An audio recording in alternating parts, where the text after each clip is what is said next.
Shalom sidang jemaat yang dikasih Tuhan, selamat hari Minggu, selamat bergabung kembali di dalam ibadah GSJA Jem Yunlong. Langsung saja ke firman hari ini yang saya berjudul, Pada Saat Kita Memiliki Yesus.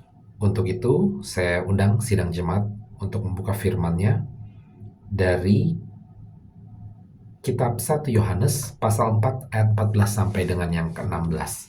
Seperti biasa yang bisa baca bersama-sama, mari kita baca bersama sambil berdiri. Kalau tidak masalah, silakan baca bagaimana saudara bisa baca atau mungkin mendengarkan dengan seksama. 1 Yohanes pasalnya yang keempat ayat 14 sampai 16 berbunyi 23. Dan kami telah melihat dan bersaksi bahwa Bapa telah mengutus anaknya menjadi juru selamat dunia. Barang siapa mengaku bahwa Yesus adalah anak Allah, Allah tetap berada di dalam dia dan dia di dalam Allah. Kita telah mengenal dan telah percaya akan kasih Allah kepada kita. Allah adalah kasih dan barang siapa tetap berada di dalam kasih, ia tetap berada di dalam Allah dan Allah di dalam dia. Mari kita berdoa. Bapa di surga, kami bersyukur untuk firman hari ini.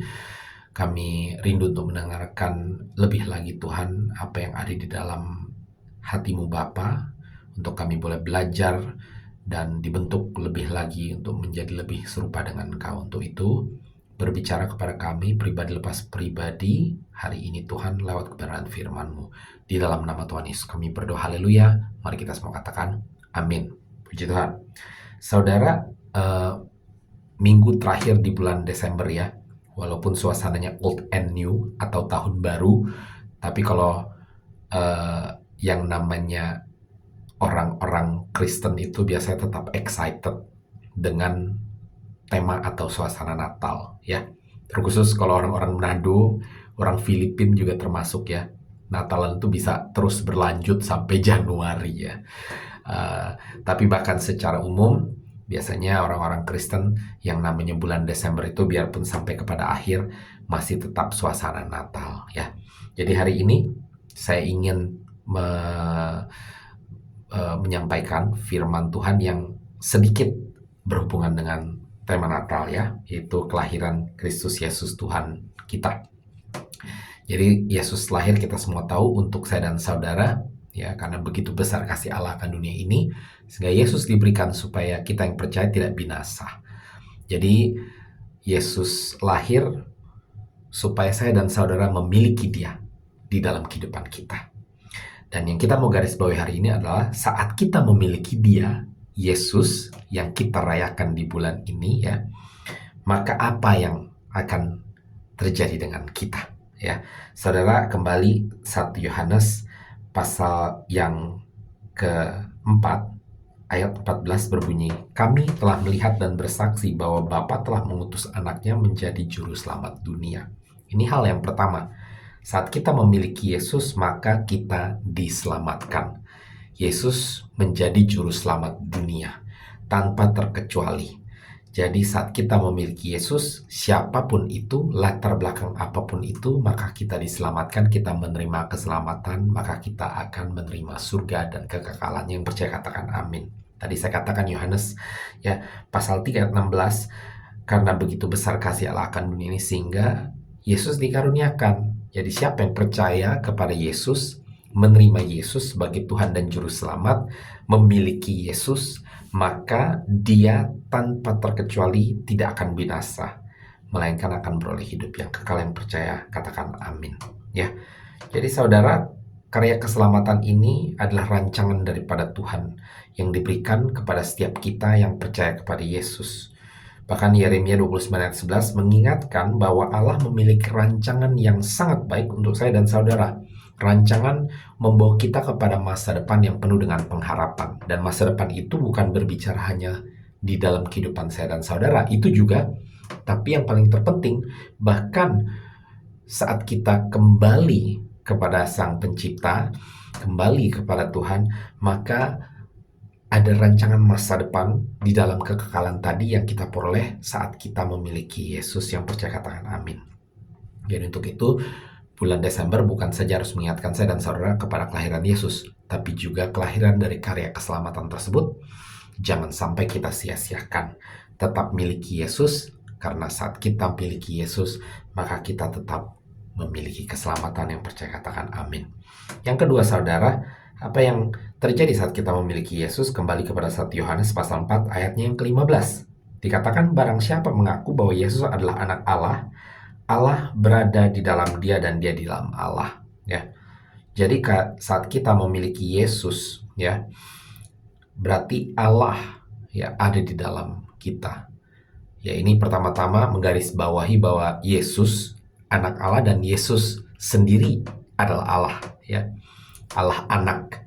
Jadi saat kita memiliki Yesus, Yesus ada di dalam kita, maka dikatakan firman Tuhan ya bahwa Allah ada di dalam kita. Nah, yang saya mau lanjutkan juga, apa yang terjadi saat Allah ada di dalam kita? Saat Yesus ada di dalam kita, apa yang terjadi? Ya, Allah itu kan maha kuasa, dia yang menciptakan segala sesuatunya. Berarti kuasanya ya luar biasa. Nah, kalau sumber daripada kuasa tersebut ada di dalam diri saya dan saudara, maka yang terjadi adalah saya dan saudara akan dilindungi. Ya, saya dan saudara akan ditutupi oleh kuasa yang luar biasa tersebut. Jadi perlindungan Tuhan itu nyata dalam kehidupan saya dan saudara saat kita memiliki Yesus dalam kehidupan kita. Yang percaya katakan amin. Ya, Yohanes 1 ayat 5 mengingatkan ya bahwa Yesus yang adalah terang ya yang sudah dilahirkan bagi saya dan saudara untuk menjadi terang dunia tersebut. Dikatakan Yohanes 1 ayat 5 ini bahwa terang tersebut tidak akan dapat dikalahkan oleh kegelapan. Ya, terang tersebut bercahaya di dalam kegelapan dan kegelapan tidak akan mengalahkannya, saudara-saudara. Jadi apapun situasi kegelapan, permasalahan ya, tantangan apapun yang kita hadapi saat kita memiliki Yesus, kita tetap akan melaluinya. Ya. Kita mungkin tetap akan merasakan dampaknya juga gitu ya. Tetapi tidak ada satupun dari hal tersebut yang akan menghancurkan saya dan saudara. Kenapa? Karena Allah tinggal di dalam saya dan saudara dan memberikan perlindungan dalam bentuk kuasa yang luar biasa tersebut ya untuk saya dan saudara mengalahkan kegelapan atau permasalahan atau tantangan apapun itu ya. Jadi saat kita memiliki Yesus maka ada perlindungan ilahi yang luar biasa. Yang percaya katakan amin ya. Bahkan Roma 8 ayat 31 mengingatkan kepada saya dan saudara-saudara, apabila Allah ada di pihak kita, siapa yang jadi lawan kita ya. Ini bukan saja Allah ada di pihak kita. Kalau dikatakan Allah ada di pihak kita, artinya Allah berdiri bersama-sama dengan kita ya. Jadi dia berdiri di sisi kita, bukan di sisi lawan. Nah, kalau dia saja berdiri di sisi kita, siapa yang jadi lawan kita? Karena Allah yang menambengi kita ya, melingkupi kita, menutupi kita ya. Ya, dia istilahnya di depan saya dan saudara lah gitu ya. Jadi tameng ya. Tidak bisa ada kuasa lain yang dapat menghancurkan atau menghantam saya dan saudara. Nah, apalagi ini dikatakan ya Allah tinggal di dalam saya dan saudara. Saat kita memiliki Yesus, maka Allah tinggal di dalam diri saya dan saudara. Nah, kalau Allah di pihak kita atau berdiri bersama kita saja, tidak ada lawan kita, siapakah yang dapat jadi lawan kita? Apalagi kalau dia tinggal di dalam diri saya dan saudara. Perlindungan ilahi yang tadi kita diingatkan tersebut bukan saja nyata, tetapi ya tidak dapat ya dipatahkan oleh apapun juga. Karena Allah tinggal di dalam kita dan dia melindungi saya dan saudara bukan saja dari depan, tapi melindungi saya dan saudara bahkan dari dalam. Ya. Yang ketiga saudara-saudara, apa yang terjadi saat kita memiliki Yesus? Kembali kepada 1 Yohanes 4 ayatnya yang ke-16, karena dikatakan kita telah mengenal dan telah percayakan kasih Allah kepada kita. Allah adalah kasih. Dan barang siapa tetap berada di dalam kasih, ia tetap berada di dalam Allah dan Allah di dalam dia. Jadi artinya juga sama. Kalau kita tetap di dalam kasih berarti kita tetap di dalam Allah. Maka kalau kita tetap di dalam Allah, kita tetap di dalam Kristus dan Kristus di dalam kita. Katakan tadi artinya kalau kita tetap memiliki Yesus, maka kita akan tetap di dalam kasih Allah juga. Itu artinya kalau kita memiliki Yesus, maka kita dikasihi. Dan dikasih bukan cuma sekali dua kali, tapi seterusnya di dalam kehidupan kita dikasih sampai kepada kita kembali kepada sekali lagi Sang Pencipta, saudara-saudara ya. Jadi saudara, Ini kasih yang luar biasa loh, bukan main-main. Kenapa? Karena diingatkan di Roma 5 ayat 8 bahwa Allah menyatakan kasih-Nya kepada saya dan saudara bahkan pada saat kita masih berdosa. Kristus mau mati bagi saya dan saudara. Lain cerita kalau seandainya ada pahlawan yang mau ya menolong atau menyelamatkan saya dan saudara, menebus dosa saya dan saudara pada saat kita sudah menjadi sedikit lebih baik, gitu ya. Jadi istilahnya kasih lihat dong, kamu sudah lebih baik, tabiatmu sudah semakin baik, maka saya mau tolong. Tapi di sini dengan kondisi kita apa adanya, penuh dengan dosa, mungkin pemberontak ya kepada Allah dan lain sebagainya.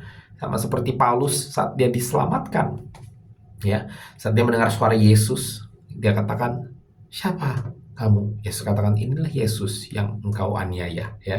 Mulai dari situ kehidupan Paulus yang mana saat itu namanya masih Saulus diubahkan total dan dia diselamatkan, ya. Jadi artinya Saulus diselamatkan saat dia masih menjadi pendosa dan bahkan lagi sementara mengejar-ngejar orang Kristen untuk dipersekusi, saudara. Tapi Tuhan mau menyelamatkan dia. Begitu pula dengan Yesus sendiri saat di kayu salib. Dia mati di kayu salib ya dengan kondisi umat manusia masih berdosa, bahkan saat dia sedang menyelamatkan manusia di kayu salib. Firman Tuhan mengingatkan bahwa orang-orang tersebut mengolok-ngolok dia. Ya, inilah kasih Kristus, saudara.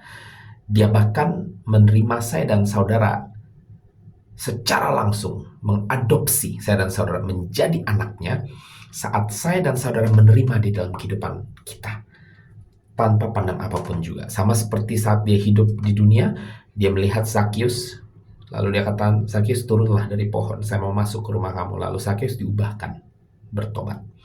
Begitu pula dengan saya dan saudara. Saat kita memiliki Yesus, maka saudara, kasih yang diberikan kepada Zakius, kasih yang diberikan kepada Saulus, kasih yang diberikan kepada seluruh umat manusia di kayu salib adalah kasih yang akan terus berkelanjutan dalam kehidupan saya dan saudara-saudara. Jadi sekali lagi, Desember harus mengingatkan saya dan saudara untuk tidak mau meninggalkan Yesus, melainkan terus merayakan kebaikan Tuhan, bukan cuma kelahirannya, tapi kebaikan Dia setiap saat dalam kehidupan saya dan saudara-saudara. Kita rayakan terus ya. Karena saat kita memiliki Yesus, maka kita diberkati Tuhan. Dan berkat tersebut muncul ya setidaknya. Bukan cuma dengan 3 hal yang tadi saya katakan, saudara-saudara, tetapi setidaknya berkat Tuhan yang kita terima atau kita rasakan saat kita memiliki Yesus itu setidaknya muncul dalam bentuk keselamatan yang Dia berikan, perlindungan yang Dia berikan, dan kasih yang diberikan. Tapi tentu ada banyak hal ya, saat kita memiliki Yesus, kita melihat berkat Tuhan dalam bentuk mungkin finansial, mujizat, ya, kesehatan, dan lain sebagainya. Ya, intinya satu, jangan mau tidak memiliki Yesus. Tetap memiliki Yesus supaya tetap diberkati. Yang percaya katakan amin. Shalom, puji Tuhan, selamat hari Minggu, dan selamat mengakhiri tahun 2024 dengan penuh kemenangan, dan masuk ke tahun 2025 juga dengan penuh kemenangan dan janji-janji Tuhan yang lebih baru lagi. Tuhan Yesus memberkati, sampai ketemu tahun depan.